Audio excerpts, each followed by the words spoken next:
de fazer a abertura. Então, boa tarde a todos que estão aqui. Estamos presentes para a defesa, né, de Geórgio André de Souza, né, a portaria 012 de 2024. Então, mestrando Geórgio André de Souza tem o título da sua dissertação, A Valorização do Usuário Pedestre na Travessia de Rodovias, um estudo de caso sobre passarelas por meio da gestão de design. Então, essa banca examinadora é composta por mim, professora Gisele Merino, na condição de orientadora, presidente da mesma, professor Ricardo Trisca, nosso membro interno e também atual coordenador do nosso programa, e professora Angélica de Souza Galdino Ancioli, nossa examinadora externa, professora da UFPB e também do Programa de Pós-Graduação em Ergonomia da Federal de Pernambuco, que hoje está em Portugal. Obrigada, Angélica e professor Trisca, né, por terem aceito e participar. Eu, antes de iniciar, já vou tirar um print aqui da tela, né, para poder também depois mandar para o Daniel, pedir permissão a vocês. Isso aí. Então, Jorge, com você, o comando da apresentação, você tem até 40 minutos, tá? Qualquer coisa que acontecer, a prof também está antenada aqui no WhatsApp, tá? Mas uma excelente apresentação aí. Okay. Eu vou desligar a câmera e o microfone. Até já. Fiquem à vontade. Obrigado, Blanca. Essa é a minha pesquisa de mestrado sobre a valorização do usuário pedestre na travessia de rodovia, um estudo sobre a passarela por meio da gestão do design. Essa pesquisa foi desenvolvida na Universidade Federal de Santa Catarina pelo pós-design, na linha de pesquisa de gestão de design. Essa apresentação vai estar dividida em 6 etapas: a introdução, a fundamentação teórica, os procedimentos teóricos, a apresentação de resultados, a conclusão e as referências. O Brasil ele tem uma ligação bastante íntima com o rodoviarismo, a partir da década de 40. A década de 60, a gente tem um crescimento nessa expansão da malha viária até os dias de hoje. Então, pela imagem, a gente consegue comparar que em 1960 a gente tem uma malha mais reduzida, e esse processo de expansão levou até o mapa dessas vias federais em 2022. Com isso, a quantidade de municípios também cresceu bastante, então a gente tem quase uma duplicação nesse período de 1960 a 1922, o dobro de municípios criados. E o Vilaça destaca bastante essa ligação entre essa urbanização próxima de rodovias. A rodovia ela acaba urbanizando uma área muito mais longa de território do que em outros meios de transporte. Isso faz com que as pessoas acabam buscando essas residências próximo à rodovia por ter um acesso mais fácil a núcleos urbanos mais desenvolvidos. E isso começou a ser abordado no Brasil como problema a partir da década de 90. Tem um estudo do Instituto de Planejamento de Curitiba sobre a BR-256, em que se destacam os problemas que acabam ocorrendo com essa relação entre cidade e passarela. Em 2004, a gente tem uma dissertação de Moretti falando sobre o efeito barreira, de como essas rodovias elas acabam criando uma barreira física entre as duas margens dessa rodovia. Aqui, como imagem de exemplo, tem Balneário Camboriú, que hoje, atualmente, são 2 cidades. Uma cidade que é a cidade de um lado da PR e outro que é ligado ao mar e o outro ligado ao mundo. Há muitos acidentes ocorridos por causa dessa relação muito próxima das cidades, próximo à rodovia. Então, a gente tem um número de atropelamentos muito grande, que chega a ser uma questão de saúde pública. Segundo o Ministério da Saúde, houveram 32.716 pessoas que morreram em acidentes de trânsito, e dessas 5.234 eram pedestres. A legislação aponta como uma solução, na verdade, não uma solução para resolver o problema do pedestre, mas sim para resolver o problema da via, porque esses acidentes acabam diminuindo a eficiência da via. E aí a legislação apresenta basicamente 2 soluções, que é uma solução de passarela pela travessia superior à via e pela travessia inferior à via, como viadutos e túneis. As passarelas, os viadutos, normalmente eles são compartilhados entre as pessoas, o usuário pedestre e os carros. As passarelas, normalmente, têm uso exclusivo para pedestres, sendo permitido também o uso de ciclistas. Então, qual foi o problema de pesquisa com isso tudo sendo apresentado? Quais são as dificuldades e as barreiras que enfrentam os usuários pedestres no uso da passarela como para travessia? Como objetivo geral, definiu identificar as dificuldades estabelecidas no processo de travessia da rodovia utilizando a passarela para pedestres no município de Biguaçu, que foi onde foi feito o estudo de caso, por meio de uma abordagem da gestão do design. Os objetivos específicos ficou elaborar a base teórica referente aos temas principais, que foram divididos em cidades, fluxos urbanos, pontes e passarelas, e a abordagem urbana por meio da ergonomia, do design e da gestão. Estudar a legislação brasileira, que é aplicada sobre a produção dessas passarelas, compreender a percepção do usuário pedestre em relação aos equipamentos disponíveis para fazer a travessia de rodovias, levantar e analisar alguns pontos da travessia, observando que equipamentos urbanos estão disponíveis, lixeiras, bancos, espaços de sombra, de descanso, e levantar e analisar também o entorno em volta dessa passarela. Em que estado de manutenção estão esses acessos à passarela? Essa pesquisa foi motivada pela minha vivência em uma cidade cortada por rodovia, na cidade de Biguaçu, e a minha vivência por essa dificuldade de travessia, principalmente antes da duplicação da BR-101, e os relatos de acidentes e atropelamentos que aconteciam constantemente, e ainda acontecem hoje. A outra vivência também é a passagem pela BR-101, na Grande Florianópolis, a percepção de muitas passarelas subutilizadas ou distantes de núcleos urbanos. E o índice alto de atropelamentos de rodovias ainda hoje, mesmo com essas passarelas disponíveis. A aderência ao pós-design se dá pela pós-design abordar a inovação de metodologias e técnicas para resultados no desenvolvimento político, social e econômico. E na linha de pesquisa de gestão de design, por colocar o usuário como centro desse processo para projetos de ambiente. A delimitação da pesquisa foi delimitada em 3 grandes temas, que são as cidades e os fluxos urbanos, as travessias de pontes e passarelas, e a abordagem humana por meio da gestão do design e da ergonomia. A fundamentação teórica foi produzida de 2022 a 2023 e o estudo de caso de 2023 a 2024. Essa pesquisa, ela tem um estudo de caso que foi feito, ela visa a Grande Florianópolis, principalmente o município de Biguaçu, uma passarela no centro desse município. A pesquisa é de natureza básica, o objetivo exploratório e descritivo é uma abordagem quantitativa e os procedimentos técnicos foram divididos em 2 fases. A primeira fase é a pesquisa bibliográfica e a segunda fase é o estudo de caso e a pesquisa de campo.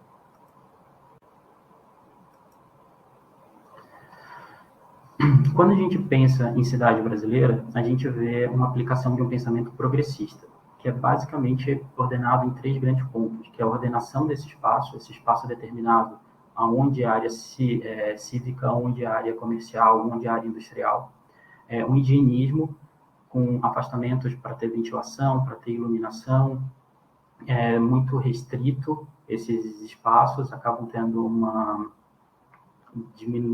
diminuição de socialização, mas um aumento dessas ideias de ventilação e de higienização desse espaço, e o controle por segurança, controle por definição de caminhos. Então, a cidade é muito controlada nesse processo de produção do espaço.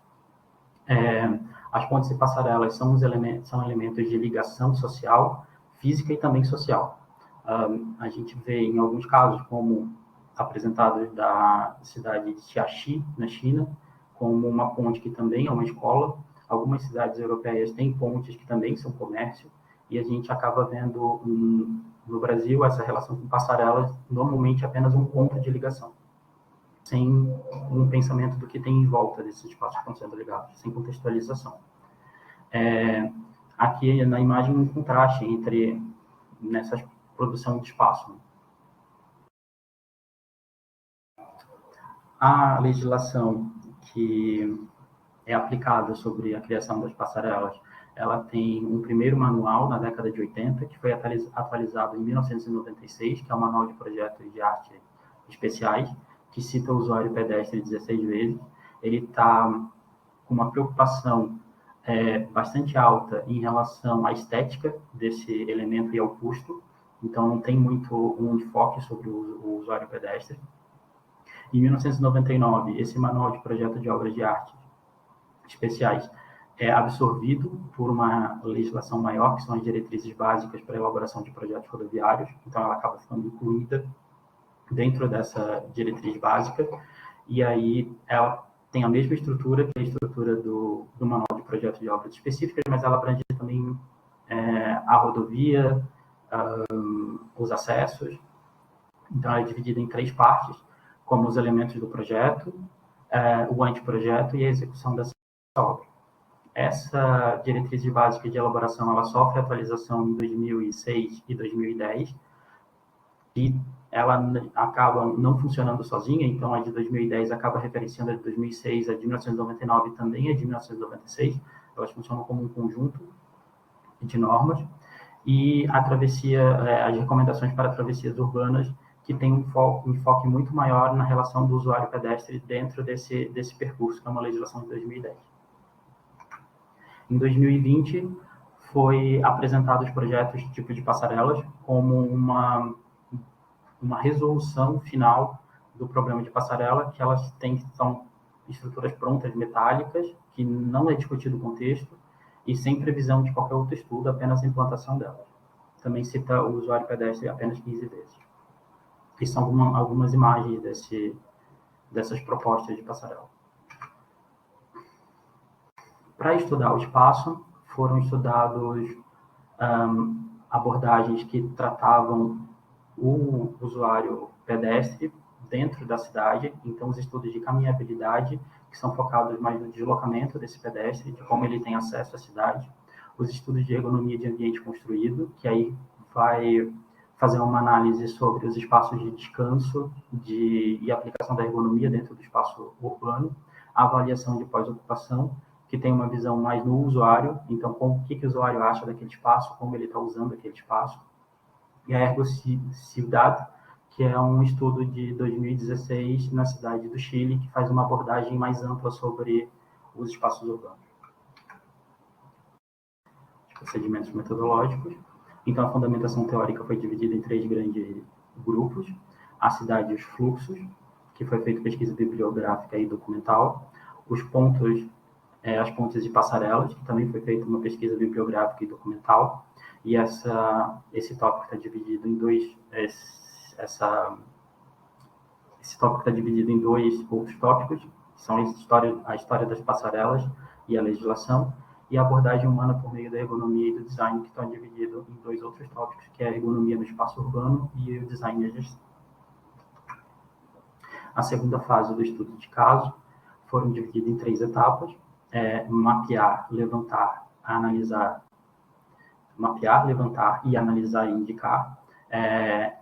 E nisso também foram aplicadas essas 3 etapas na divisão que foi feita dentro do que ia ser estudado. Então, a gente acabou escolhendo separar o estudo em um entorno, para estudar o entorno que tem em volta da passarela, a passarela e o usuário pedestre. O entorno foi entendido como os acessos que o usuário pedestre tem até a passarela, o próprio elemento de estudo, e o usuário pedestre, quem utiliza a passarela para fazer a travessia da rodovia. A escolha da passarela levou em consideração o número de acidentes da região da Grande Florianópolis, que é um dos maiores números de atropelamentos do Brasil, por causa dessa relação de estar muito próximo à passarela. A localização da passarela, que ela é próxima a um centro urbano bastante movimentado, um centro histórico do município, e essa passarela foi feita antes da aplicação da norma da NBR 9050. Então, é uma passarela fora do padrão de acessibilidade. Na primeira etapa de mapear, foram feitas as pesquisas bibliográficas, a pesquisa documental, pesquisas de imagens aéreas da evolução do município e um questionário piloto aplicado de forma online. A etapa 2, e aí foram levantadas do entorno, foi criada uma ficha de avaliação para fazer a medição e o levantamento fotográfico do entorno, foram criadas uma ficha para fazer o levantamento dos dados de medição da passarela e foi feito um roteiro para fazer a entrevista e a observação dos usuários pedestres durante a travessia da passarela. A terceira etapa de analisar e indicar foi criado um mapa dos stakeholders. O entorno foi feito tabulação desses dados a partir da ficha de avaliação e análise do levantamento topográfico. Da passarela foram feitas também a análise da ficha de levantamento da passarela com as medidas e a indicação das dificuldades que a passarela apresentava. E do usuário pedestre foram feitas a análise das entrevistas e também da observação. O estudo de caso.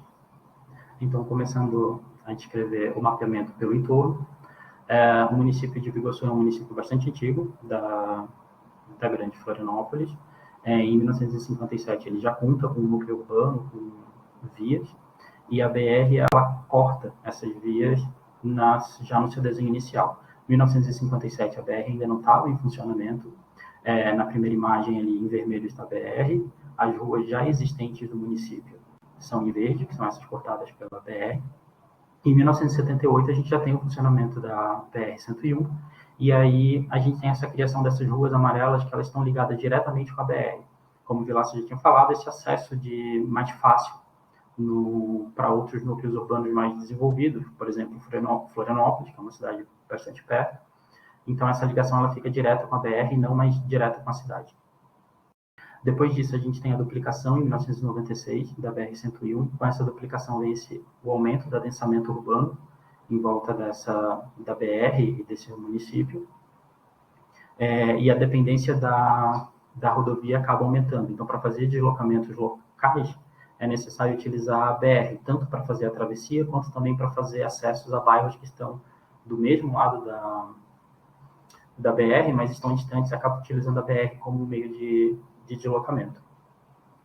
Aí a gente tem mais de 2024, hoje essa área é muito mais adensada, muito mais próxima e uma maior pressão sobre a rodovia. E o contorno viário, que está, teoricamente, para sair logo, que faz um deslocamento, o município nessa região, então ele faz um deslocamento para tirar o trânsito pesado do centro desses municípios e deixar um trânsito local. No mapeamento do entorno, a gente acabou entendendo que ruas que fazem mais relação com a passarela, há um viaduto em amarelo ali do lado da passarela, muito próximo, então algumas vias acabam tendo uma ligação muito mais direta com esse viaduto do que com a passarela. Então a gente destacou em verde essas ruas que foram analisadas, todas essas ruas foram feitas a avaliação do entorno nelas, e a gente entendeu que elas têm uma relação mais próxima com a passarela do que com o viaduto. A partir da fundamentação teórica, foram avaliados, estudados, observados estudos que foram feitos sobre espaços urbanos. Ele está no apêndice E, essa tabela geral, e aí foi criada uma tabela com o título, o ano que esses estudos foram feitos, a cidade que elas foram feitas, e o que era levantamento quantitativo, o que era levantamento qualitativo, e quais eram os estudos especiais, que eles eram um pouco diferenciados dentro daquela pesquisa. Essa pesquisa aqui acabou gerando as fichas de avaliação, tanto do entorno, quanto do usuário da passarela e o roteiro de entrevista para o usuário pedestre. Então, saindo dessa tabela, foi colocada essas informações somente sobre o entorno, do que foi levantado sobre o entorno, compiladas elas, algumas se repetiam, e aí foram setorizadas em grandes áreas para criar as áreas os setores do formulário de avaliação. Então, esses eram os pontos que foram encontrados nos estudos, e isso tornou a ficha de avaliação de cada rua. Então, foram avaliadas as dimensões, a largura principal da via, que o pedestre o usuário pedestre precisa atravessar, a largura da calçada, que ele tem para caminhar em volta, as inclinações de ruas, os recuos prediais, muro, sobre os equipamentos que tem disponíveis nessa travessia, se ele tem banco, se ele tem ponto de ônibus, se ele tem lixeira nesse acesso, os atrativos gerais, se tem algo que chama a atenção para escolher aquela rua, uma praça, uma praia, uma fonte, acessibilidade, se a rua conta com algum ponto de acessibilidade, se tem rampa, se tem piso tátil, se tem sinalização sonora, e o que tem de segurança nessa rua, se ela tem limitação de segurança, se tem faixa de pedestre, sinalização sonora, etc. Também foi gerado um mapa com as alturas dos edifícios e os usos dados a esses edifícios. Esse é um exemplo do mapa que é gerado, então foi o começo da rua e o final da rua, quais são os acessos dela, os acessos que ela tem no seu percurso e quais são os usos, uso comercial, uso residencial, uso de serviço e as alturas dos edifícios, 2 pavimentos, 2 pavimentos, 2 pavimentos, 1 pavimento.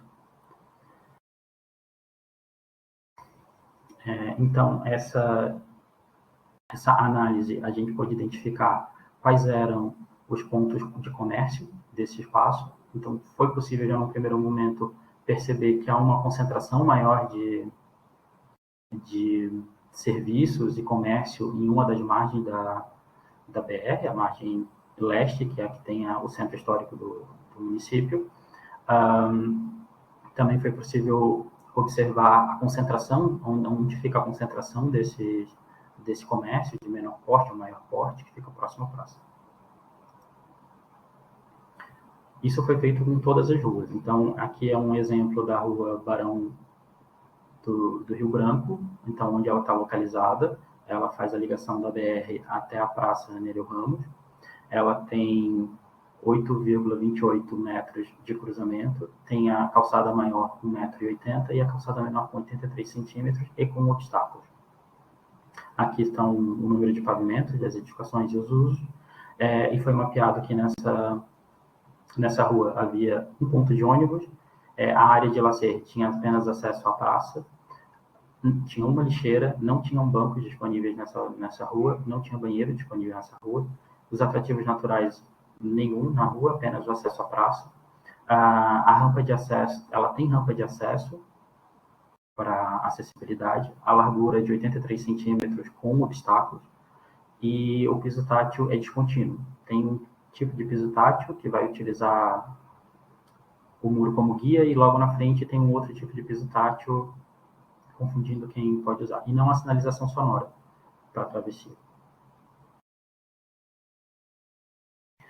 Da análise de todas essas ruas, elas foram colocadas em uma tabela só, então também com todas essas descrições, o pior, a calçada mais estreita da rua, o quanto tem de largura para a travessia, os equipamentos disponíveis urbanos, acessibilidade e a segurança das ruas. Depois foi mapeada a passarela. Então, em primeiro ponto, foi mapeada a legislação dessa passarela, como já foi explicado antes, o Manual de Projeto de Obras de Arte Especiais, as diretrizes básicas de instruções, que é de 99, 2006 e 2010, o Manual de Projetos e Intersecções, que também cita mais o usuário pedestre, o Código de Trânsito Brasileiro, o Manual de Projetos Geométricos de 2010 e aquele álbum de projetos de tipo de passarela de 2020. O que essas leis refletem sobre a passarela? Então, todas elas concordam que é uma medida de alto custo, então a passarela ela é cara para ser feita. A indicação é que ela seja construída onde já haja um fluxo intenso de pedestres e que já tenham ocorrência de acidentes nesse local. Os estudos até de 2010 indicam estrutura de concreto ou aço e concreto, ou somente aço, e o de 2020 acaba indicando o uso de estrutura metálica para a construção dessas passarelas. A largura mínima é de 2 metros, o acesso é preferencialmente por rampas, o piso de material antiaderente, a proteção lateral de no mínimo 1 metro de altura, aconselha-se iluminação, o que aconselha-se e o que se fala da rampa preferencialmente não é uma obrigação, mas é algo que é levado em consideração. Distância entre as duas passarelas no mínimo de 200 metros e um bloqueio de pista um bloqueio da pista de rolagem para evitar que as pessoas utilizem a via para fazer a travessia onde há a passarela. Daquele levantamento da fundamentação teórica, observou-se que sobre a passarela se questiona, se analisa dimensões físicas, os dados de conforto da passarela, de segurança, sinalização e as normas. Foi criada, a partir disso, uma ficha de avaliação da passarela. Então, em primeiro ponto, foram medidas as dimensões dessa passarela, os equipamentos que tem próximo dessa passarela ou na passarela e a sinalização da passarela. A passarela ela tem dois acessos, o acesso leste, que é o acesso central, próximo do centro histórico do município, e o acesso oeste, que é em um ponto de parada de ônibus de excursão.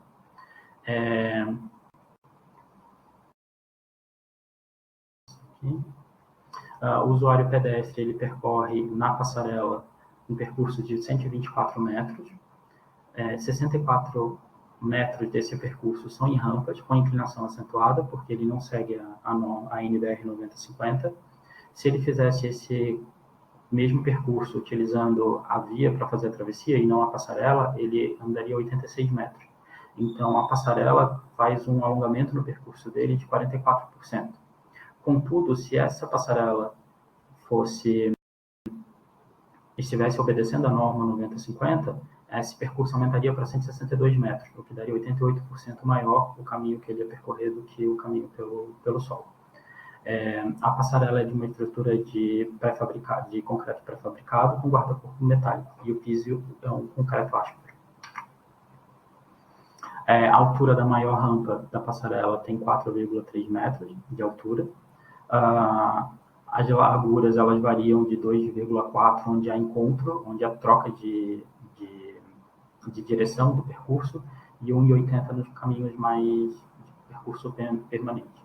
A inclinação varia em 24% a 9,5%, isso daria a norma, a NBR 9050 vai falar em 8,33, então essas duas medidas estão bastante acima do máximo permitido de inclinação. É um lugar bastante ruidoso, então a variação vai de 80 decibéis a 76 decibéis. E há postes a cada 14 metros, com uma distância mínima de 11 metros. Acaba sendo iluminada durante a noite.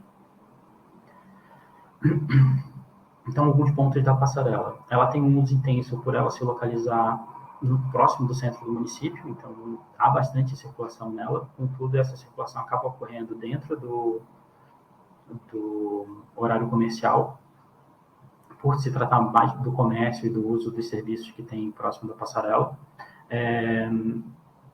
Durante toda a travessia da passarela, o usuário pedestre não tem acesso à sombra, então essa travessia é toda feita no sol ou na chuva, nem nos pontos de chegada tem essa sombra. O desconforto sonoro é bastante alto por causa da rodovia, que está logo abaixo, não tem conformidade com a 9050, então ela não é uma passarela acessível. E mesmo com iluminação, muitas pessoas têm medo de utilizar a passarela depois das 20 horas. Insegurança, ser assaltado, etc. O usuário pedestre. Então, primeiro, foi observado que de 2005 a 2011, na Grande Florianópolis, do quilômetro 192 ao quilômetro 145, tiveram 524 atropelamentos, sendo que 125 foram vítimas fatais. No período de 2011 e 2016, houveram 221 atropelamentos, próximo dessa quilometragem também, do 190 ao 220. No Brasil, em 2020, no total, houveram 32.716 pessoas que morreram em acidentes de trânsito, sendo que 5.236 eram pedestres.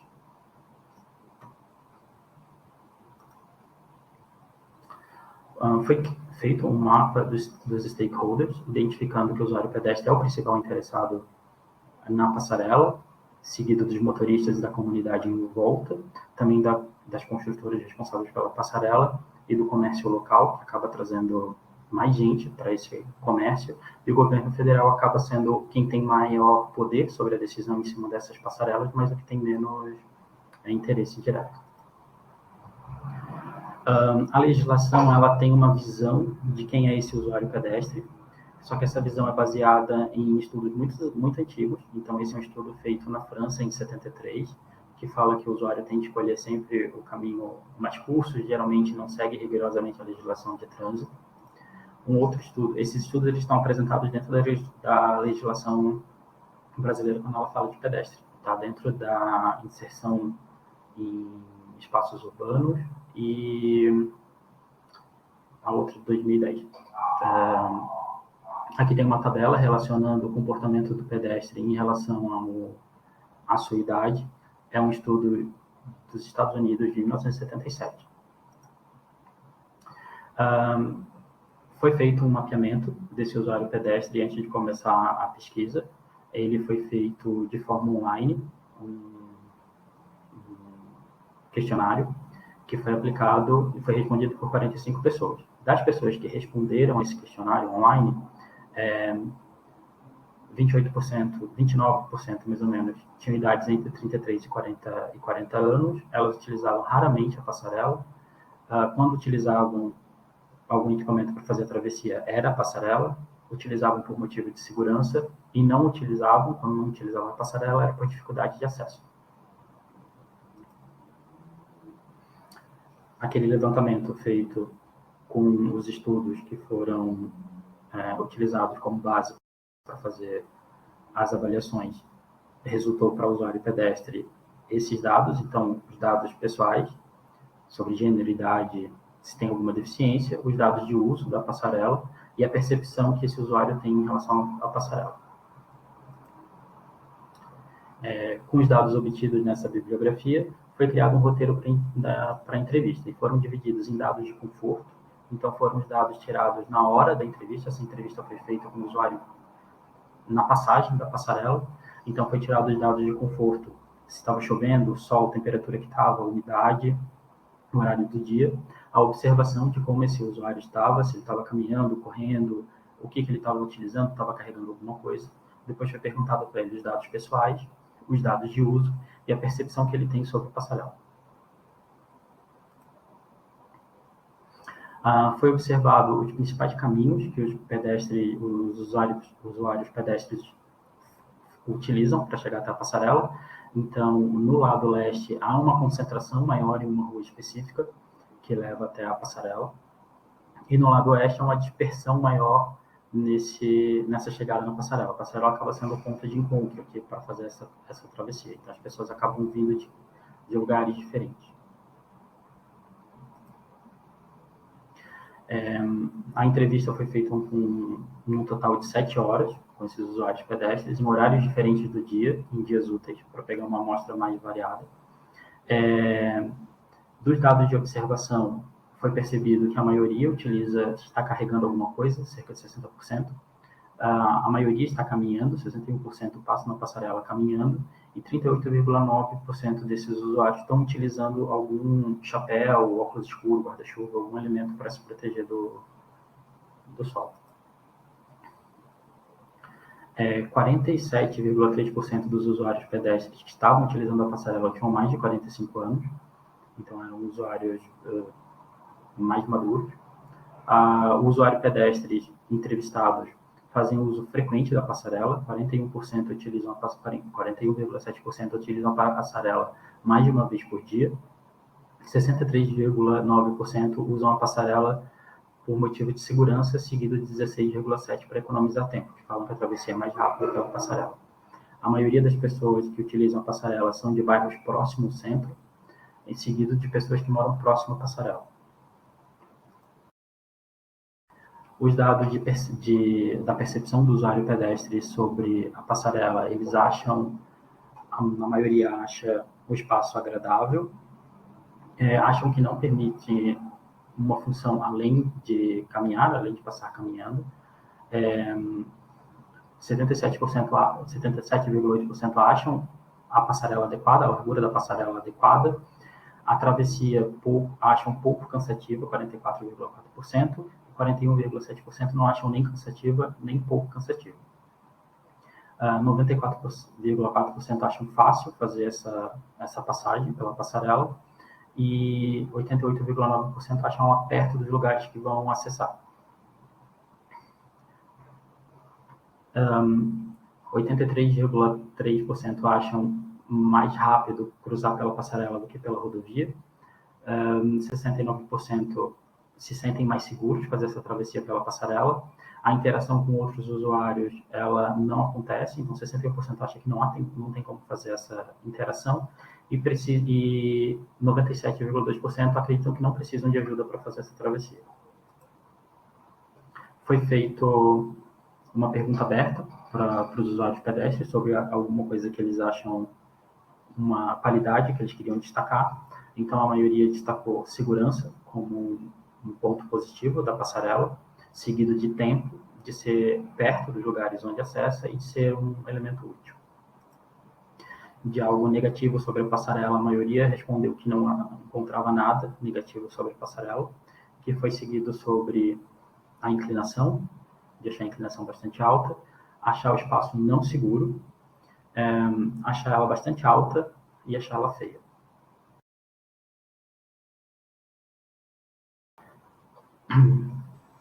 Então, foram identificadas dificuldades desse entorno, dificuldades e potencialidades. Então, como potencialidades, a área bastante movimentada, a praça próxima à passarela, com árvores e água, e ciclovia em algumas ruas, isso no entorno. As dificuldades desse entorno, acessibilidade não contínua, falta de rebaixos de piso tátil, postes e placas instaladas em calçadas pouco largas, espaço do pedestre não respeitado, movimento de usuário pedestre predominantemente num horário só, que é o horário comercial, poucas árvores e pouca sombra no percurso. As potencialidades e as dificuldades da passarela. Então, a passarela tem um comprimento de percurso menor do que o comprimento se ela tivesse construída seguindo a norma da NBR 9050. A localização da passarela é bastante próximo do centro, o que mantém bastante movimentação. O percurso, as dificuldades é que o percurso ainda assim ele é aumentado em 44%. A inclinação é bastante alta e ela não tem acessibilidade, não tem sombra, o espaço é barulhento e inseguro para o uso noturno. Os usuários pedestres, como potencialidades, eles têm um fluxo constante em horário comercial naquele espaço. Alguns utilizam bicicleta e tem uma rua como principal acesso, na margem leste da passarela. Como dificuldades, não tem interação entre usuário e pedestre na passarela, é difícil ter essa interação, é insegura no horário depois das 20 horas, o espaço é utilizado apenas como passagem, há pouca manutenção, os usuários pedestres acham a passarela feia e suja e a inclinação é acentuada. Com essas dificuldades e potencialidades, foram geradas algumas propostas de adequação da passarela. Então, o percurso aumentado em 44%, a inclinação alta e sem acessibilidade e a inclinação acentuada, poderia ser resolvida com uma criação de um acesso por escada também e a criação de elevador para colocar acessibilidade nessa passarela. Ela não ter sombra, os postes e placas em volta, atrapalhar no caminho do pedestre pelas calçadas que não são muito largas, o espaço do pedestre não respeitado e poucas árvores e sombras no percurso, adaptar essas calçadas e adequar elas para os usuários pedestres, criar rotas para ter esse investimento colocado como fosse um caminho que levasse até essa passarela, deixar isso mais destacado. Insegurança no horário noturno e insegurança predominantemente fora do horário comercial, favorecer que outros comércios funcionem em horários diferentes, ali como bares, restaurantes, etc., próximo da passarela para criar uma circulação de pessoas em horário, não só em horário comercial. Uso de bicicleta e ciclovias em voltas, alargar essa passarela para poder criar uma ciclovia e espaços de descanso e contemplação na passarela. Conclusões. Então, identificação das dificuldades na travessia, foram identificadas essas dificuldades que o entorno e a passarela impõem ao usuário pedestre e também foram colhidas dificuldades que os usuários pedestres encontram no processo de travessia. Para isso, foram gerados métodos e processos para colher essas informações com apoio da gestão do design. O estudo da legislação A legislação das passarelas busca a eficiência da via, não tem como foco o usuário pedestre. Para tal, seria necessário exigir análises locais, consultas públicas e estudos de entorno de, assim, tornar a passarela mais acessível para o contexto que ela está inserida. A compreensão e a percepção do usuário pedestre em relação às rodovias de passarelas permitiu perceber que a passarela é um elemento importante para esses usuários pedestres e a preocupação principal com a segurança, e sem poder apontar algo negativo sobre a passarela. E o levantamento do entorno da passarela, que foi possível perceber que não tem uma preocupação geral com acessibilidade nessas áreas, com calçadas quebradas, placas, lixeiras no meio do caminho. Para estudos futuros, pesquisas de entorno e passarela e usuário pedestre em outros pontos dessa travessia da BR-101, da Grande Florianópolis, para fazer comparações entre necessidades específicas dos usuários pedestres nesses pontos. E continuar a investigação em outros tipos de travessias, buscando entender esse usuário pedestre dentro do seu contexto. As referências.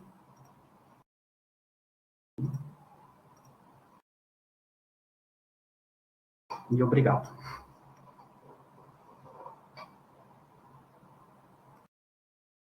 Obrigada, Jorge.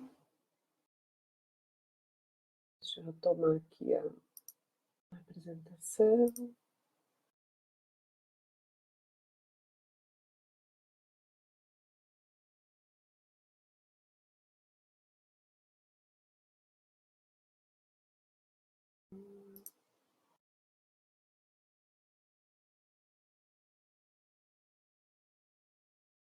Eu esqueci de passar para cá. Obrigado. Está aqui. Obrigada, então. Nós vamos, então, já passar a palavra à professora Angélica, nosso membro externo. Fique à vontade, professora, para tecer seus comentários aí. Jorge, por gentileza, se puder ir já anotando também os comentários, tá? Bem, então, me ouvem bem? Ok. Sim, prof. Então, primeiro, eu gostaria de começar agradecendo o convite, né, do Jorge e da Gisele, participar dessa banca, dizer que é um prazer estar nessa banca, e também junto com o professor Trítica, mais uma vez.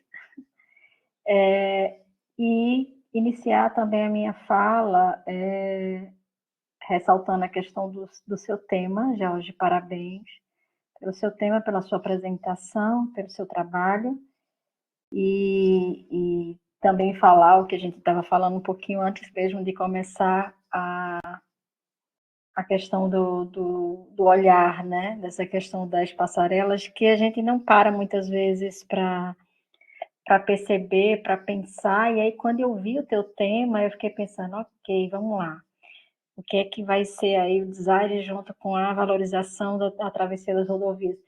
E aí a gente fica cada vez mais apaixonado pelo design, porque a gente vê que como tem assim, essa relação, essas possibilidades de estudo, e esse parar para esse olhar, né, em relação ao elemento, em relação ao contexto. Então, assim, eu queria iniciar falando que para mim foi muito interessante a tua pesquisa, ler a tua pesquisa, ler o teu trabalho, né, e me colocar também como usuária. Eu fiquei pensando das passarelas que eu já tinha passado, de como eu responderia essa pergunta. Segurança, para mim, é uma questão forte de passarela, é essa questão da segurança, né? Tanto para o bem, como em relação à segurança, em relação à travessia, por não precisar usar ou não passar na BR, como a insegurança que muitas delas apresentam, né? Então, para mim, como usuário, eu fiquei pensando muito nisso. Mas, em relação ao teu trabalho, eu tenho algumas, na verdade, poucas observações, George, que eu vou te mandar, claro, algumas questões relativas ao próprio texto, sinto falta de um ano, algumas coisas que são muito relativas ao texto, que eu não vou tratar aqui, mas eu queria tratar especificamente nesse momento do seu objetivo, tá? A gente lê o objetivo e aí a gente vai, obviamente, passando para todo o documento para ver, obviamente, se você alcançou ou não, né, o objetivo geral e os específicos. E aí eu cheguei no final do teu trabalho com a sensação de que você fez além do que você apresenta no seu objetivo geral, tá? eu não tenho um texto fechado, uma sugestão fechada para o teu objetivo geral, mas eu coloquei algumas perguntas lá. Quando você põe que você identificou as dificuldades estabelecidas no processo, eu vi que você só não identificou as dificuldades, você também identificou as potencialidades, tá? Você também, e aí é uma das sugestões que eu faço, você propôs as recomendações, as adequações para que o processo da travessia se torne um processo mais agradável, mais otimizado, né? Todo, claro, sob a gestão do design, né? Sob o olhar do design. Mas aí eu fico pensando que o teu objetivo geral, para mim, ele parece um objetivo específico, porque você foi além da apenas, de apenas, como se fosse pouca coisa e não é óbvio, a identificar essas dificuldades. Então, eu coloquei uma série de perguntas, perguntas assim, sugestões como, será que o objetivo geral teu não seria propor, né, deixa eu só diminuir aqui um pouco para eu enxergar minhas observações. Propor caminhos norteadores para melhoria desse processo de travessia, será que esse não seria o teu geral? Ou, além de colocar, identificar as dificuldades, identificar as dificuldades, né? E potencialidades estabelecidas no processo, tá? Ou até acrescentar essa questão de compreender a percepção do usuário pedestre, incluir isso talvez no teu geral. Eu não tenho, como eu falei aqui, uma mudança, um texto fechado, mas tá cheio de questões aí que você pode ver com a Gisele, porque, ao meu ver, você fez mais do que você apresenta no seu geral, tá? Isso é bom. Se fosse o contrário, não seria bom. Mas eu acho que você precisa só melhorar o seu objetivo geral, ou ampliar, porque você apresentou mais do que você propôs lá, certo? E aí, obviamente, que, de acordo com a possível alteração desse geral, alguma coisa termina indo lá para o específico, né? Mas isso realmente você pode ver com a Gisele. No restante do material, Jorge, eu não tenho outras observações em relação a conteúdo, tá? Eu tenho só, como eu falei, algumas observações relativas ao texto, mas coisas que são muito pontuais, que você provavelmente faz rapidamente, tá? Tem coisas que eu acho que talvez não seja uma tabela, seja um quadro, ano de algumas informações que eu senti falta. No meu documento, não sei se no Gisele de Trisca também tá, mas tem algumas coisas que tem lá, erro de figura, eu acho que talvez tenha sido, né, algum probleminha lá quando salvou o documento, tá? Mas, em geral, você fez sim o que você propôs no seu objetivo geral, repito, você fez além, se apresentou além, cumpriu o percurso metodológico que você apresentou, tá? E eu só tenho agora a parabenizar o resultado do trabalho. Eu sei que deu muito trabalho, né? Pelo que a gente vê do teu resultado, deve ter dado muito trabalho. Mas parabéns aí por esse tema, por esse olhar. E eu realmente recomendo com que você continue a fazer o que você colocou lá nas suas proposições de futuros estudos, né? Quem sabe levar isso para o doutorado, para fazer esse comparativo que você propõe, né? Incluir outros casos aí, outras situações, eu acho que é bem bacana. Parabéns a você pela condução da pesquisa, parabéns a Gisele pela orientação. E muito obrigada mais uma vez pelo... Obrigado, professor. Muito obrigado pelas observações. Te mando, acho que ainda hoje ou no mais tarde da manhã eu te mando o documento com as observações. Obrigada, professora Angélica. Eu vou passar então já a palavra ao professor Trisca. Fique à vontade para tecer seus comentários, professor. Obrigado mais uma vez. Sou eu quem agradece o convite e o privilégio de participar na banca com colegas de tanto tempo e uma jornada tão brilhante quanto a professora Gisele e a professora Angélica. Eu, quando estava lendo o trabalho, eu passei por alguns flashes assim do tempo que eu convivia diretamente com o pessoal de arquitetura e urbanismo.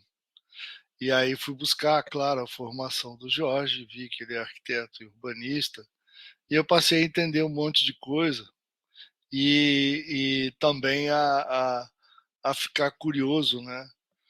Por que que o arquiteto urbanista foi buscar no programa de design o espaço para trabalhar a forma e uso de aparelho urbano, né? Então, essa resposta eu não achei, mas eu fiquei intrigado com isso e entendi como uma motivação suficiente. Puxando a brasa para nossa sardinha do design, eu vejo que experimentar o processo que é desenvolvido e enfim, divulgado pelos trabalhos da professora Gisele, para nós é um laboratório interessante, mas essa forma de, de experimentação, de aplicação de uma conduta de pesquisa baseado no GODP nas relações diretas de pesquisa. E aí, eu começo a tentar me orientar no trabalho a partir do resumo dele, né? Que daí eu pego tipo um Google Map, assim, só o que eu vou procurar no trabalho, eu vou buscar no resumo, né? Aí tem algumas condições que eu acho que a gente podia discutir um pouco aqui sobre a parte específica do resumo. Claro, depois eu vou situar algumas outras situações, mas como foi a minha orientação, né? Lá na quarta linha você fala que a parte de rodovias, sei o quê, sem um planejamento adequado, acarretando problemas urbanos. Bom, aí eu já entendi. Opa, já tem uma conclusão aqui. O que eu afinei? Eu botei assim: já tem uma afirmação conclusiva que sugere ter havido uma preocupação em delimitar esse processo de planejamento. Aí disse, bom, se ele está afirmando isso, certamente a questão de planejamento das rodovias foi um elemento de preocupação para poder se manifestar. Mas eu, por incapacidade, talvez não identifiquei no texto um suporte a essa sua afirmação tão conclusiva logo no início, que dá já um guia para o teu leitor. É claro que isso é verdade, é claro que a gente tem essa experiência sobre como que as coisas acontecem no sistema rodoviário. Eu também fiz um levantamento há um tempo atrás sobre isso, sobre outra indução, mas a gente vê que tem muita influência da indústria automobilística na desativação da malha ferroviária do país, né? Então essa história do planejamento, né, está vinculado ao crescimento, como tu afirmas no teu trabalho, das épocas lá dos 1960 e tantos, a época de Juscelino, né, que é o incentivo às rodovias, claro que precisava ter, porque estava instalando fábrica de caminhão, estava chegando a Mercedes-Benz, era a FNM, né, na época, Fábrica Nacional de Motores, que tinha caminhão, e essas coisas todas. Então, Juscelino insistiu nisso muito, até porque ele tirou a capital do Rio, levou para Brasília, as pessoas tinham que sair e chegar de lá e tal, e tal, e tal. De fato, tem isso. Ainda que a questão do planejamento, né, não seja adequado, depois tu me recuperas no texto onde é que tu fazes essa afirmação, ou em outro momento, depois de conversar com a professora Gisele, sua orientadora, veja se eu estou sendo impertinente quando fala nessa história de planejamento adequado, porque é uma afirmação logo no resumo. Isso induz a gente a buscar essa informação. E assim, em seguida, tu apresentas o objetivo. O objetivo é identificar as dificuldades enfrentadas pelos usuários pedestres ao atravessar rodovias, utilizando passarelas por meio de uma abordagem de gestão de design. Perfeito. Isso aqui eu entendi direitinho a dinâmica do teu interesse, e aí como, né, eu vi que tu és arquiteto urbanista, eu foquei assim, bom, então aqui vai interessar como um aparelho urbano, né? Por que eu falo isso? Que eu estou orientando uma dissertação justamente sobre praças públicas para idosos, que em vez de depósito de velhos seja um elemento de recreação, e a diferença de mobiliário. E tem muitos pontos, assim, se a gente quiser colocar, que se complementam com a tua evolução.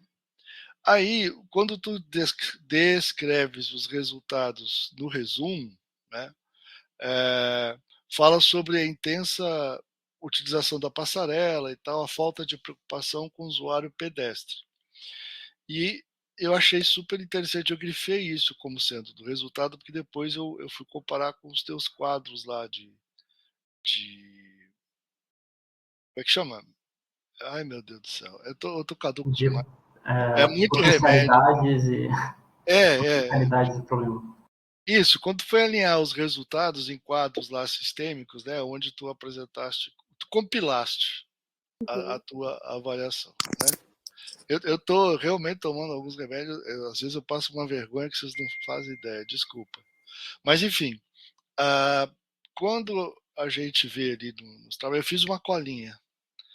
Assim, aí eu tenho que falar do objetivo declarado no resumo e define o escopo do trabalho. Ok. Os resultados do resumo me parecem mais, entre aspas, impactantes do que da forma descrita no capítulo resultado. Talvez até pela intimidade que tu criaste com o trabalho, tu descreveste o resultado de uma forma trivial, mas eles não são triviais. A complexidade do problema, ela talvez pela tua forma de imersão, ficou diluída pela tua capacidade de superação do resultado.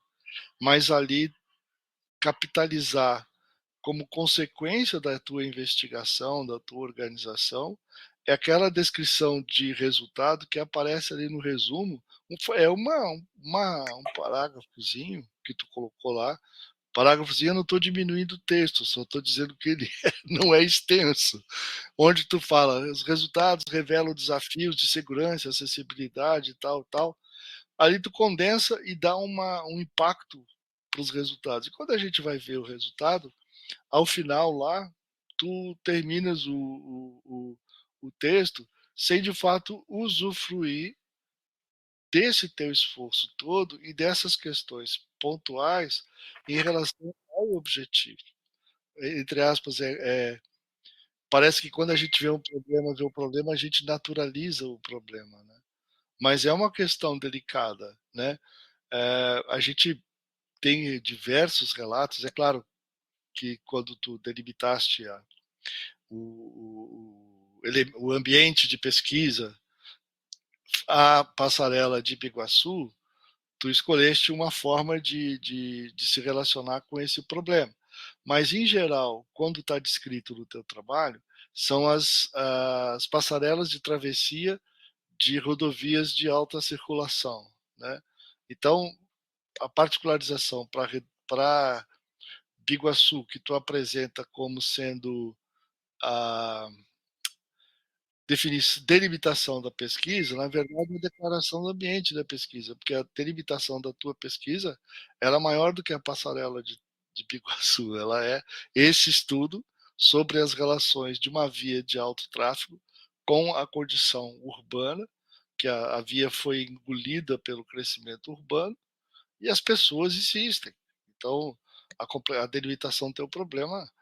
Da forma como tu descrita, tu disse, não, vou estudar o aparelho urbano, mas como a professora Angélica destacou, tu fez um estudo aonde, sim, a motivação ou o eixo de rotação é o aparelho urbano, a passarela, mas tu extrapolaste para comportamento, para socialização, para urbanização, para potencialização de negócios, que tu não exploraste como sendo também do teu domínio, ainda que tu fazes referências, né?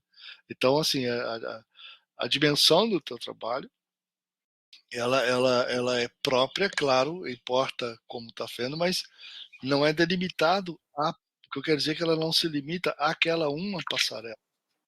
Ela sim pode ser estendida como sendo um caso de referência que com algum pouco esforço pode ser replicado para qualquer um que quiser estudar isso em Volta Redonda, onde passa a 116, ou onde não tem passarela, que é o trecho da BR-101 do litoral do Rio de Janeiro, que é um problema grave, porque além de tudo tem o problema das encostas que deslizam e tal. Então, não se esgota na passarela de Biguaçu, né? Então, aí, enfim, aí quando estrutura de trabalho, vou recorrer à colinha de volta. Estrutura do trabalho está muito bem organizado. A gente, como leitor, consegue ter uma orientação clara pela estruturação, pelas referências que estão colocadas. Como a professora Angélica falou, tem uma outra coisinha no meio do texto lá, erro, referência não localizada, que a gente sabe que é decorrência, primeiro, da condição de geração de texto, e da condição de pressão pré-defesa, que isso tudo tu tem tempo de arrumar e entre aspas, perfumaria. Claro que uma referência não é perfumaria, mas eu digo em termos de colocar em xeque o teu trabalho como pesquisador, que é o objeto dessa banca, né? Então, a revisão de texto dá-se rapidamente a partir disso. O que eu entendo é que assim, a tua motivação e justificativa, eu achei que ela estava diluído dentro do texto da contextualização. Por quê? Depois eu te mando o que eu sublinhei ali, porque me parece que a motivação e justificativa ela tem que ficar distante da tua vontade pessoal, né? E ali, dentro da contextualização, tu fazes muito bem a caracterização desse problema. Vou citar só um trecho que eu sublinhei, logo lá no início.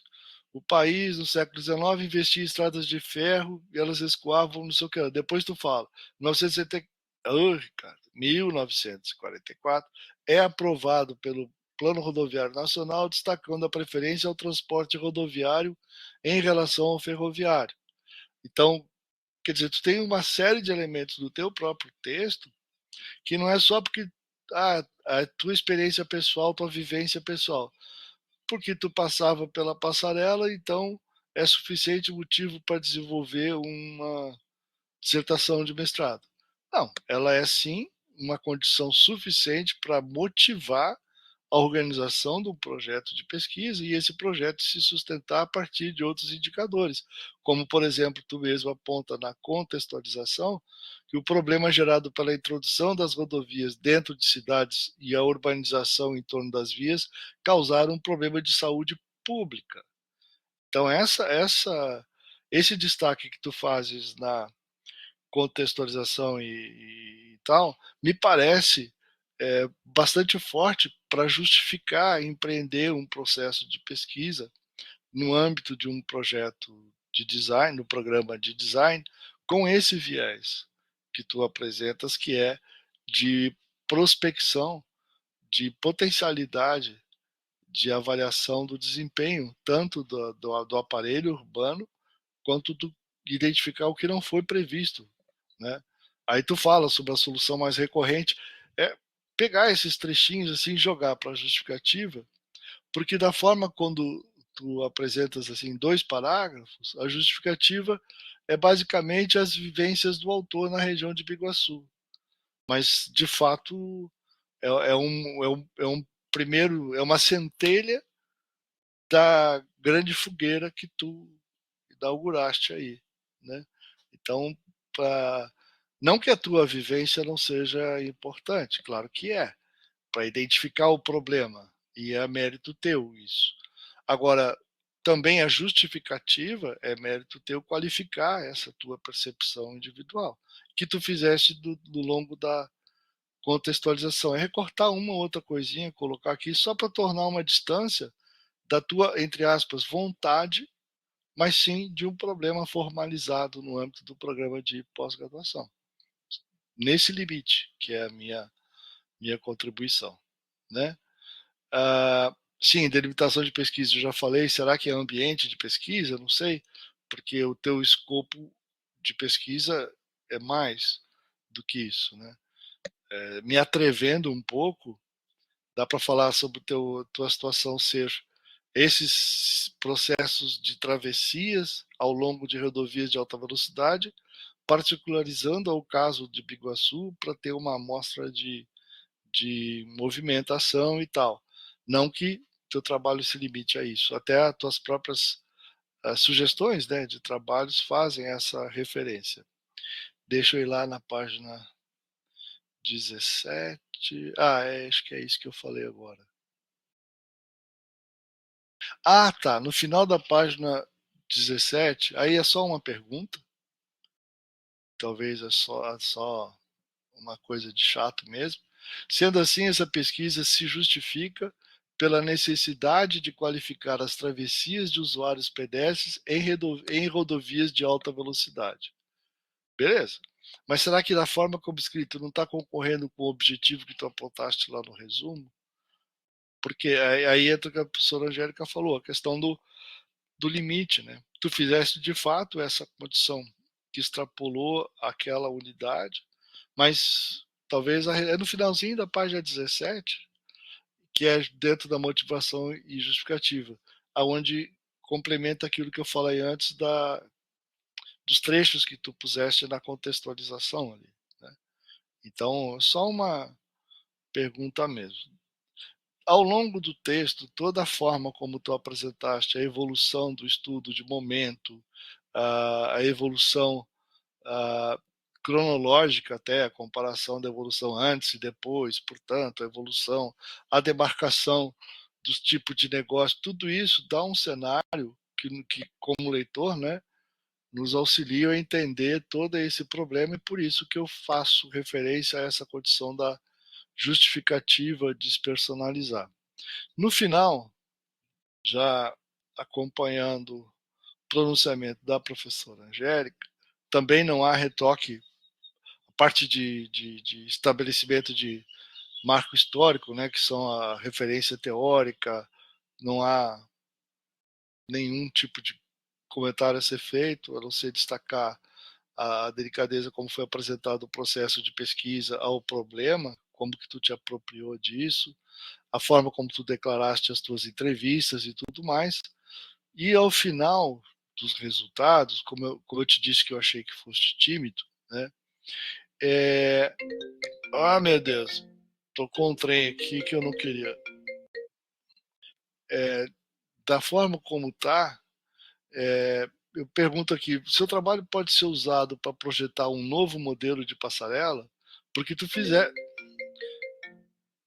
Que saco, eu não tenho nem telefone para cá. O trabalho pode ser usado para projetar um novo modelo de passarela, porque tu fizeste delimitações sobre condições disso, condições daquilo, tal, acessibilidade, proteção. Quantas dessas passarelas, né, existem ao longo desse trecho da BR-101 em Santa Catarina? Os problemas se repetem e tal.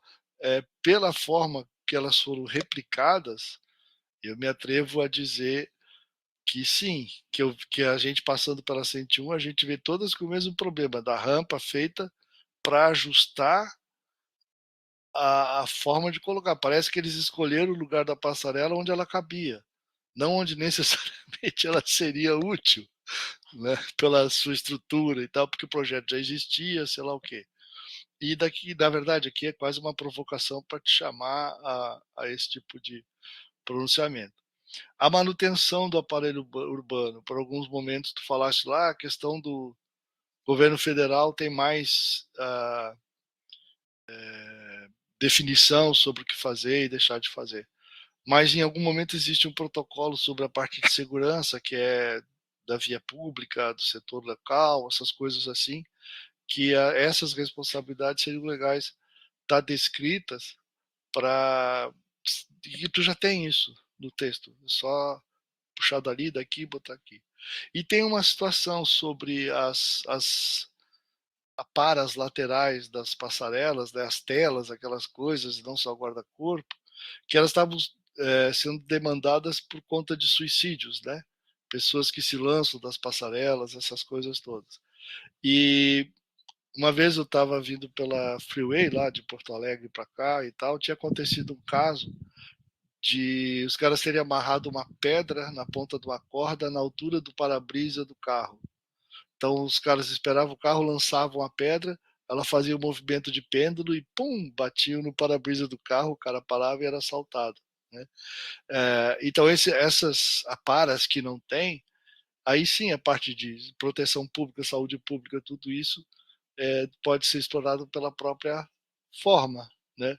Forma, função e uso são questões de absoluto interesse do design ao se tratar de algum aparelho. E como design para as pessoas dessa forma, né, que eu gostaria de entender a aplicação direto do teu trabalho, um cuidado às pessoas que circulam e que definitivamente deve orientar a sua estrutura, a sua aplicação, o seu local e tudo mais, como tu destaca, mas talvez um posicionamento assim mais direto ao final,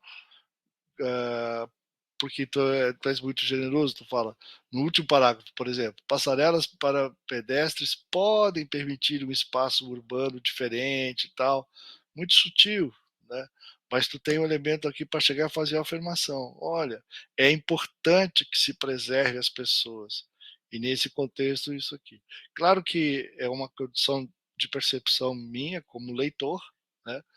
E enfim, no mais, cumprimentá-lo pelo trabalho, agradecer a oportunidade de ter lido esse trabalho. Me confundiu muito e em alguns momentos eu fiquei pensando, por que aqui, né? Por que desse jeito? E aí depois, vendo de novo e passando para trás e para frente e vendo o foco de interesse que a gente aplica, o GODP e tal, essas coisas, então a gente entende que é próprio do programa, a relação de identidade com o programa está naturalmente descrita, não há reparo. Professora Gisele, desculpa ter me alongado, a minha cola tinha meia página e eu falei demais do que meia página. Muito obrigado pelo convite. E aí encerro a minha participação. Obrigada, Trisca. É sempre oportuno, né, na banca, a gente escutar o olhar, o posicionamento, né? Afinal, vocês estão aqui com esse propósito, né, de reflexão, enfim, de identificar também as oportunidades, né? Não só a questão do documento em si, mas essa discussão maior mesmo desse avanço da ciência, né? Então, eu acho sempre muito oportuno. É sempre um prazer escutar o posicionamento de vocês, né? E eu gostaria que o George colocasse para o professor o porquê da escolha do pós-design, né, George? Responde aí o Prof. Trisca e a própria Prof. Angélica. Bom, começando por aí, eu acho que a gestão do design ela tem uma abordagem muito mais direta ao usuário. Eu acho que a arquitetura hoje faria uma abordagem, uma abordagem com traçados, linhas e desenho. Então, colocaria no mapa, aqui tem essa população, aqui tem essa população, é assim que funciona e está resolvido. Eu acho que essa aproximação, principalmente em questões urbanas, que é uma escala muito maior, então a arquitetura normalmente trabalha muito longe do usuário, ela pensa quem é o usuário em observação e manda colocar, tanto que eu tinha essa própria observação sobre isso, eu fiquei indignado quando no meu resultado as pessoas falaram que não tinha nada para alterar na passarela. Como assim não tem nada?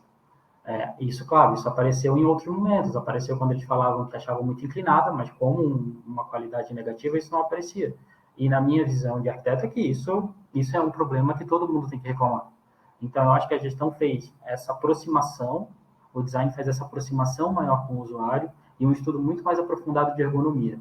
Então, a arquitetura ela faz um trabalho de ergonomia muito mais física do que qualquer outra coisa em cima da ergonomia. Com esse trabalho, eu pude observar que a necessidade de placa, a necessidade de indicação, a demarcação clara desse caminho, isso tudo faz muita diferença nesse tipo de abordagem, porque a gente consegue qualificar isso realmente para quem está usando, e não para anseios e ideias de quem está planejando.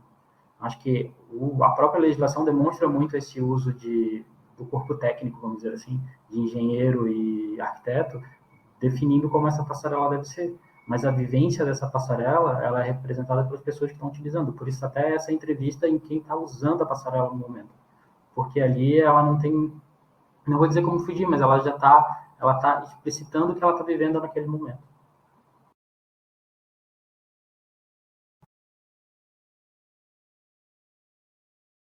Perfeita observação que o professor Trisca deixou para a gente no chat aí, ó, Jorge, viu?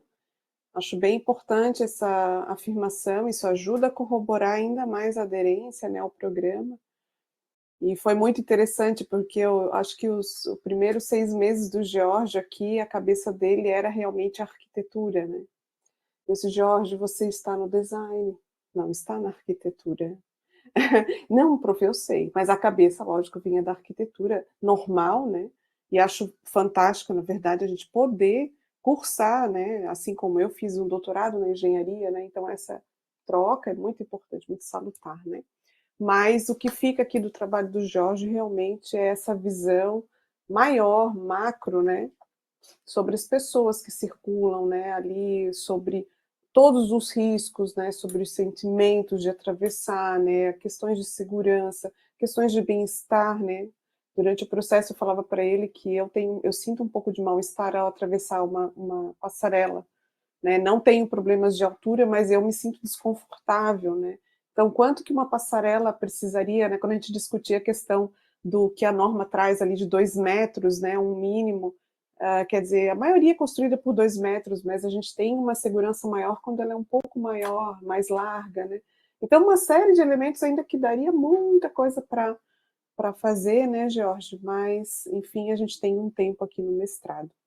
Então, eu vou agradecer, eu vou pedir, eu vou pausar aqui primeiramente a nossa gravação para a gente ir para o segundo momento.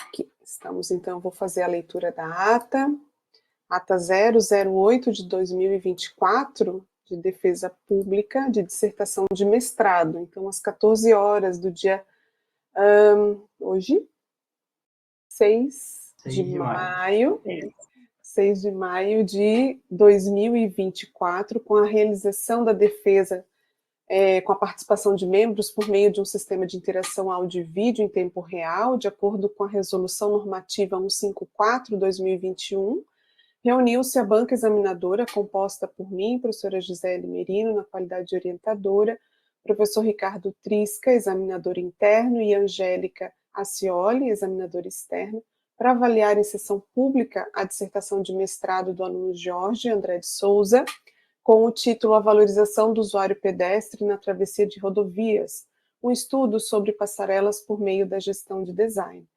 Então, Jorge, a banca, né, se reuniu e, após a arguição, resolveu que o seu trabalho está aprovado, viu? Parabéns.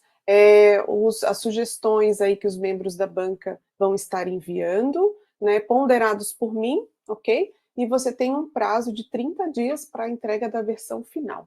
Então, parabéns, chegamos ao fim. Fechando o teu ciclo, Jorge, parabéns, viu? Muito obrigado, banca. Parabéns. Um obrigado, assim, super especial à professora Gisele, porque eu nunca me senti tão acolhido, assim, por professor, e a orientação muito precisa, os pontos a serem melhorados, assim, colocados de uma forma, tá vendo, tu pode fazer assim, e de uma forma muito clara, muito direta. Eu sou professor também, não atualmente, mas fui professor por um tempo, e a professora Gisele e o professor Menino, assim, mudaram a forma de didática minha em sala de aula, a forma de observar os trabalhos dos alunos, e como esse carinho nesse processo faz uma diferença de do olhar do aluno sobre o trabalho e de como a gente se sente mais confortável com esse trabalho. Muito obrigado, professor. Obrigada, Jorge, pelo carinho. Eu deixo a palavra aberta aos colegas para se despedir. Posso falar primeiro? Por favor. Seguir na ordem alfabética, professor. Então, agradecer mais uma vez o convite do George e da Gisele, parabenizar mais uma vez, George, pelo seu trabalho, né, e estimo que você continue, né, a sua pesquisa futuramente, e é isso, parabéns, que Deus abençoe. Obrigado, professor. Da mesma forma, saúdo a conclusão com sucesso do seu projeto de pesquisa junto ao programa de pós-graduação em design. Cumprimento a professora Gisele pela sua condução, sua orientação em mais um trabalho dentro da linha do design. E a gente fica no aguardo dos desdobramentos aí, colocando o programa à disposição em se tratando de projeto futuro aí. Sucesso, Jorge. Muito obrigado, professora Gisele, professora Angélica. Obrigada. Muito obrigada, professor Trisca, então, né? Gente, eu agradeço, Angélica, eu mandei para vocês a portaria, tá? Por e-mail.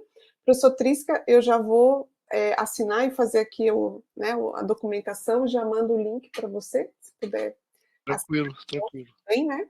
E a gente fecha, então, essa defesa com êxito. Obrigada, Jorge, pela oportunidade. Muito obrigado, Cada ser que está conosco é um novo aprendizado, uma oportunidade da gente se exercitar, né, como ser humano por essa passagem aqui, viu? Que você possa também aí ter essa energia desse novo ciclo agora para fechar esse documento com muita tranquilidade nesse prazo, né, mas deixar ele bem refinado, né, com todos os elementos ali que precisam desses pequenos ajustes, né, para você aí continuar com o que a gente vem primando aí pelos trabalhos, né, com qualidade do nosso programa, né, manutenção aí da nota e das publicações também, que são bem importantes, né, esse desdobramento do trabalho, né, Jorge fazer uma publicação agora da defesa, com o documento na íntegra, que é muito importante para o nosso programa também, viu? Então, obrigado, colegas, e até a próxima, Angélica. Tchau, gente. Bom início de noite aí, né? Obrigada, Trisca. Pois é. Aqui são 7h33 agora. Tá essa claridade toda em Portugal. Vai, bora tomar um vinho, minha filha. Tá bom. Um abraço, gente. Tchau, tchau. Tchau, tchau. Jorge, você já pode ficar aí que a gente já conversa, tá? Ah, tá.